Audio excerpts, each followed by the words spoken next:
ஈரானின் அணு உலைகளை குறிவைத்து நடத்திய தாக்குதலுக்கு ஆபரேஷன் மிட்நைட் ஹேமர் என பெயர் வைத்திருந்ததாக அமெரிக்க கூட்டுப்படை தலைவர் தெரிவித்துள்ளார். ஈரானின் 3 அணுசக்தி நிலையங்களை தாக்க அமெரிக்காவில் இருந்து 7B-2 விமானங்கள் சென்றதாகவும் அதன் 18 மணி நேர பயணத்தின் இடையிடையே நடுவானிலேயே எரிபொருள் நிரப்பப்பட்டதாகவும் குறிப்பிட்டுள்ளார்.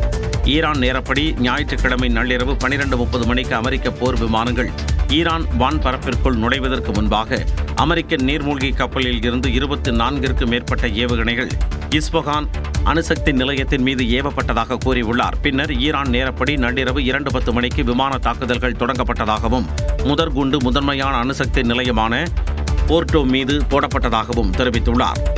போர்ட்டோ மற்றும் நடான்ஸ் அணுசக்தி நிலையங்கள் மீது அடுத்தடுத்து 14 பங்கர் பஸ்டர் வெடிகுண்டுகளை B-2 விமானங்கள் வீசியதாகவும் கூறியுள்ளார்.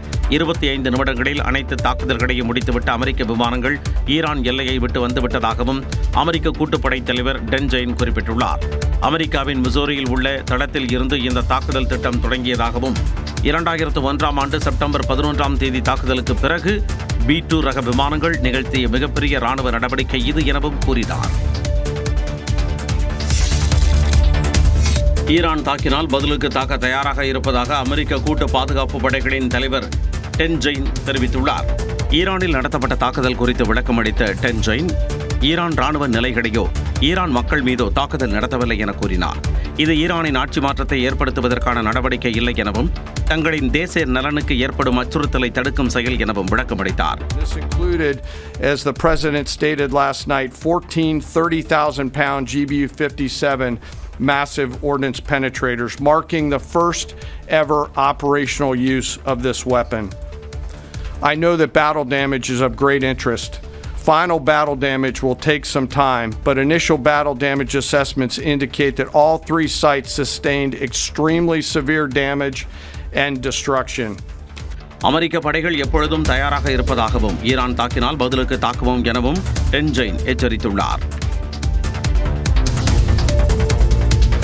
அமெரிக்கா நடத்திய தாக்குதலில் ஈரானின் அணுசக்தி தளங்களில் மிகப்பெரிய சேதம் ஏற்பட்டிருப்பதாக அமெரிக்க அதிபர் டிரம்ப் தெரிவித்துள்ளார். இதுகுறித்து தனது சமூக வலைதள பக்கத்தில் பதிவிட்டுள்ள டிரம்ப், கிரேட் B-2 விமானிகள் மிசோரியில் பாதுகாப்பாக தரையிறங்கியதாக கூறியுள்ளார். இந்த தாக்குதல் அமெரிக்க ராணுவத்தின் சிறந்த திறமைக்கான எடுத்துக்காட்டாக விளங்குவதாக குறிப்பிட்டுள்ளார். தற்போது ஈரானிய ஆட்சியால் ஈரானை மீண்டும் சிறந்த நாடாக மாற்ற முடியவில்லை என்றால் ஏன் ஆட்சி மாற்றம் ஏற்படக்கூடாது என்றும் வினவியுள்ளார். இதனிடையே ஈரானின் அணு உலைகளை குறிவைத்து அமெரிக்கா தாக்குதல் நடத்தினாலும் எவ்வித பாதிப்பும் ஏற்படவில்லை என ஈரான் அரசு ஊடகம் கூறியுள்ளது. கோம் பகுதியில் உள்ள மக்களும் பாதிக்கப்படவில்லை என தெரிவிக்கப்பட்டுள்ளது. அமெரிக்கா தாக்குதல் நடத்தக்கூடும் என்பதை முன்கூட்டியே ஊகித்து போர்டோ அணு மையத்தில் உள்ள பொருட்களை ஈரான் வெளியேற்றிவிட்டதாக கூறப்படுகிறது. இது தொடர்பான செயற்கைக்கோள் படமும் வெளியாகியுள்ளது. இந்த நிலையில் ஈரான் அணு உலை பகுதிகளில் ரேடியோ கதிர்வீச்சு அதிகரிக்கவில்லை என சர்வதேச அணுசக்தி ஆணையம் தெரிவித்துள்ளது.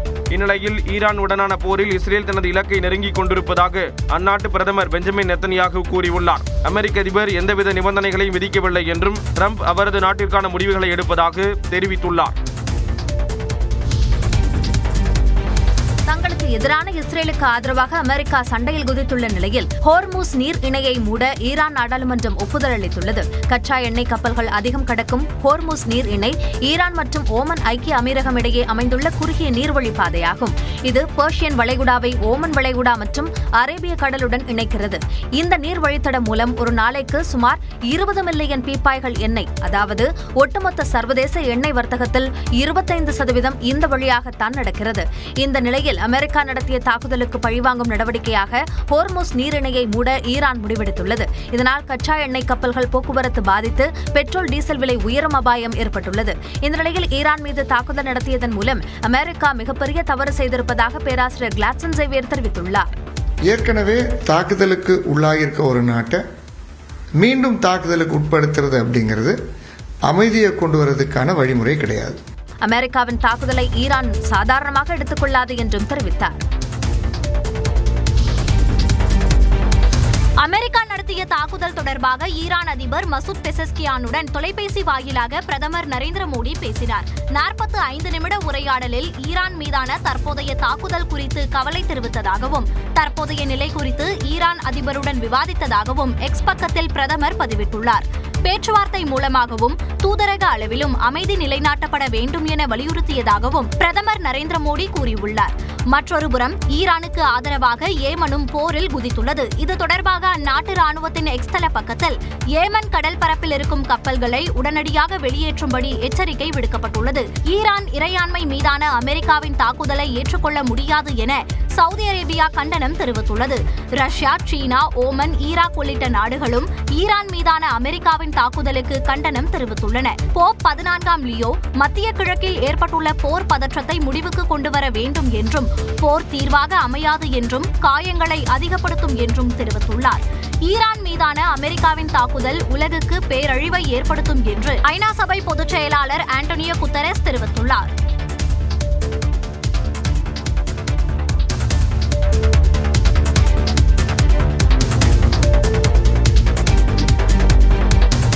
தஞ்சை, சிவகங்கை, கடலூர் உள்ளிட்ட தமிழ்நாட்டின் பல்வேறு இடங்களில் மழை பெய்துள்ளது.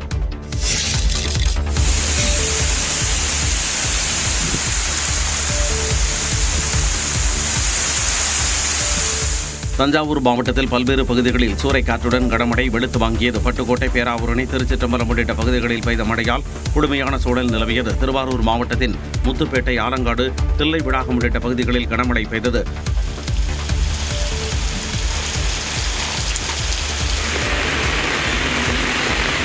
புதுக்கோட்டை மாவட்டத்தில் அறந்தாங்கி, நாகுடி, மணமேல்குடி, ஆவுடையார் கோவில் சுற்றுவட்டார பகுதிகளில் பலத்த காற்றுடன் கனமழை கொட்டியது.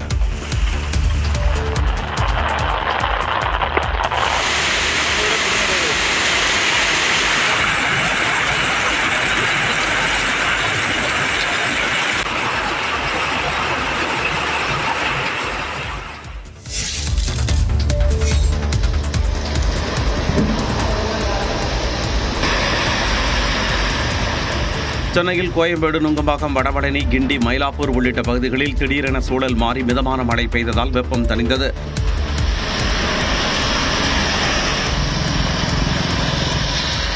இதேபோல வேலூர் மற்றும் அதைச் சுற்றியுள்ள இடங்களில் திடீரென கனமழை வெளுத்து வாங்கியதால் வாகன ஓட்டிகள் அவதியடைந்தனர்.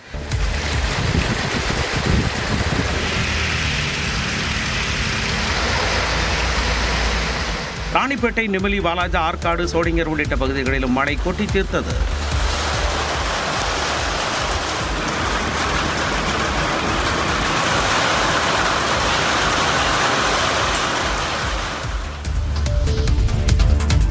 தமிழ்நாட்டில் 7 இடங்களில் நேற்று வெயில் சதமடித்ததாக வானிலை ஆய்வு மையம் தெரிவித்துள்ளது. தமிழ்நாட்டின் பல்வேறு பகுதிகளில் மழை பெய்தாலும் ஒரு சில இடங்களில் தொடர்ந்து வெயில் வாட்டி வருகிறது. அதன்படி நேற்று அதிகபட்சமாக மதுரை விமான நிலையத்தில் 105 டிகிரி ஃபாரன்ஹீட் வெப்பம் பதிவாகியுள்ளது. அதற்கடுத்தபடியாக ஈரோட்டில் 103 டிகிரி ஃபாரன்ஹீட் வெப்பமும், மதுரை நகரில் 102 டிகிரி ஃபாரன்ஹீட் வெப்பநிலையும் பதிவானதாக வானிலை மையம் தெரிவித்துள்ளது. அதேபோல கரூர், பரமத்தி, நாகை, பாளையங்கோட்டை, திருச்சி ஆகிய இடங்களில் 100 டிகிரி ஃபாரன்ஹீட் வெயில் வாட்டியதாக தெரிவிக்கப்பட்டுள்ளது. இந்நிலையில் தமிழ்நாட்டின் ஒரு சில பகுதிகளில் இன்று அதிகபட்ச வெப்பநிலை இயல்பை விட 3 டிகிரி செல்சியஸ் வரை அதிகமாக இருக்கும் என வானிலை மையம் குறிப்பிட்டுள்ளது. மேற்கு திசை காற்றின் வேக மாறுபாடு காரணமாக தமிழ்நாட்டில் வரும் 28ஆம் தேதி வரை மிதமான மழை நீடிக்க வாய்ப்பு உள்ளதாகவும், சென்னை மற்றும் புறநகரில் இன்று இடி மின்னலுடன் மிதமான மழை பெய்யக்கூடும் என்றும் வானிலை மையம் தெரிவித்துள்ளது. கிண்டி பசுமை பூங்காவுக்கான பணிகளை தமிழ்நாடு அரசு விரைவுபடுத்தியுள்ளது. சென்னை கிண்டி ரேஸ் கிளப்பிடமிருந்து மீட்கப்பட்ட 118 ஏக்கரில் பசுமை பூங்கா அமைப்பதற்கான விரிவான திட்ட அறிக்கை தயார் செய்வதற்கான டெண்டரை தமிழ்நாடு அரசு கோரியுள்ளது. கிண்டியில் 160.86 ஏக்கர் பரப்பளவில் அமைந்துள்ள குதிரை பந்தய மைதானத்தின் குத்தகை ஒப்பந்தத்தை தமிழ்நாடு அரசு கடந்த ஆண்டு ரத்து செய்து உத்தரவிட்டது. இதையடுத்து கிண்டி ரேஸ் கிளப் நிர்வாகத்திடமிருந்து 4832 கோடி ரூபாய் மதிப்பிலான 118 ஏக்கர் நிலத்தை தமிழ்நாடு அரசு மீட்டது. இதனிடையே வேளச்சேரியில் ஏற்படும் வெள்ள பாதிப்பை தடுப்பது, ஆக்கிரமிப்புகளால் ஏரியின் பரப்பு பெருமளவு குறைந்திருப்பது, கழிவுநீர் கலப்பது, குப்பைகள் கொட்டுவது உள்ளிட்டவைகள் குறித்து தென்மண்டல பசுமை தீர்ப்பாயத்தில் மனு ஒன்று தாக்கல் செய்யப்பட்டது. இதனை விசாரித்த தீர்ப்பாயம் வெள்ள பாதிப்பிலிருந்து வேளச்சேரியை பாதுகாக்க கிண்டி ரேஸ் கிளப் மைதானத்தில் பசுமை பூங்கா அமைக்கலாம் என தமிழ்நாடு அரசுக்கு பரிந்துரைத்தது. இதையடுத்து கிண்டியில் பசுமை பூங்கா அமைப்பதற்கான அறிவிப்பை கடந்த ஆண்டு செப்டம்பர் மாதம் தமிழ்நாடு அரசு வெளியிட்டது. இந்நிலையில் அதற்கான விரிவான திட்ட அறிக்கை மற்றும் வடிவமைப்பை தயார் செய்வதற்கான டெண்டரை தமிழக அரசு கோரியுள்ளது. வண்ண மலர் படுகைகள், மலர் சுரங்கப்பாதை, தோட்டங்கள், கண்ணாடி மாளிகை, பறவைகள் இடம் மற்றும் அன்னத்துப்பூச்சி தோட்டம் உள்ளிட்ட 25 வகையான வசதிகளுடன் இந்த பூங்காவை உருவாக்க தமிழ்நாடு அரசு திட்டமிட்டுள்ளது. அனைத்து துறைகளிலும் தமிழ்நாடு தமிழ்நாட்டை பின்னுக்கு தள்ளி கடன் வாங்குவதில் முதன்மை மாநிலமாக மாற்றியுள்ளதாக முதலமைச்சருக்கு எதிர்க்கட்சித் தலைவர் எடப்பாடி பழனிசாமி கண்டனம் தெரிவித்துள்ளார். அந்நிய முதலீடுகளில் தமிழ்நாடு பின்னடைந்துள்ளது என்பது தொழில் மற்றும் உள்நாட்டு வர்த்தக மேம்பாட்டுத்துறையின் தரவுகள் மூலம் தெரியவந்துள்ளதாக இபிஎஸ் தனது அறிக்கையில் குறிப்பிட்டுள்ளார். இந்தியாவின் 51% அந்நிய முதலீடுகளை மகாராஷ்டிராவும் கர்நாடகாவும் இணைந்து கைப்பற்றியுள்ளதாகவும் தமிழ்நாடு வெறும் $3.68 பில்லியன் 5வது இடத்திற்கு தள்ளப்பட்டுள்ளதாகவும் கூறியுள்ளார். மாநிலத்தின் பொருளாதார முன்னேற்றத்தில் திமுக அரசின் நிர்வாக திறமையின்மையை இது வெளிப்படுத்துவதாகவும் எடப்பாடி பழனிசாமி விமர்சித்துள்ளார். இதன் மூலம் முதலமைச்சரின் வெளிநாட்டு பயணங்கள், உலக முதலீட்டாளர் மாநாடு போன்றவை வெற்று விளம்பரங்களாக மாறியுள்ளதாகவும் அவர் குறிப்பிட்டுள்ளார். ஆந்திரா, கர்நாடகா, தெலங்கானாவுடன் ஒப்பிடுகையில் தமிழகத்தில் தொழில்துறை பின்தங்கியுள்ளது என்று அமைச்சர் பழனிவேல் தியாகராஜனே கூறியுள்ளதாகவும் எடப்பாடி பழனிசாமி தெரிவித்துள்ளார். இதனை கருத்தில் கொண்டு வரும் சட்டமன்ற தேர்தலில் திமுகவுக்கு மக்கள் தோல்வியை பரிசளித்து அதிமுகவை ஆட்சியில் அமர்த்துவார்கள் என்றும் எடப்பாடி பழனிசாமி நம்பிக்கை தெரிவித்துள்ளார்.